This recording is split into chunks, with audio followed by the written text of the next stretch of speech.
আজকে তারেক জিয়া বাংলাদেশে ফেরার স্বপ্ন দেখতো না, যদি শান্তি না থাকতো আজকে তোমার নেত্রীকে চিকিৎসা করার জন্য বিদেশে পাঠাতে পারতো না।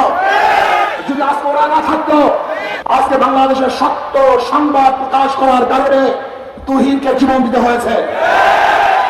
আজকে আমরা কি দেখেছি, সত্য কথা বলার কারণে সাজিদের বিরুদ্ধে আবার নতুন ভাবে কেস হয়েছে, মামলা হয়েছে। আমি আশ্চর্য হয়ে যাই, বিএনপির প্রতি আমার করুণা হয়, যাদের দ্বারা চক্ষুদান আজকে তাদের কি তোমরা নিন্দা করতেছ, তাদের বিরুদ্ধে কেস দিয়েছ। আজকে তারেক জিয়া বাংলাদেশে ফেরার স্বপ্ন দেখতো না, যদি শান্তি না থাকতো আজকে তোমার নেত্রীকে চিকিৎসা করার জন্য বিদেশে পাঠাতে পারতো না। যদি আজকে ওরা না থাকতো আজকে খোলা আকাশের নিচে মাঠের মধ্যে রাজনীতি করতে পারতো না।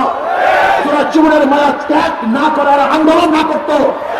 কিন্তু আজকে যাদের মাধ্যমে নেত্রীকে চিকিৎসার জন্য বিদেশে পাঠিয়েছ, তোমার নেতারা বাংলাদেশে আমার ব্যবস্থা করতেছ, আজকে নির্বিঘ্নে রাজনীতি করার সুযোগ পেয়েছ।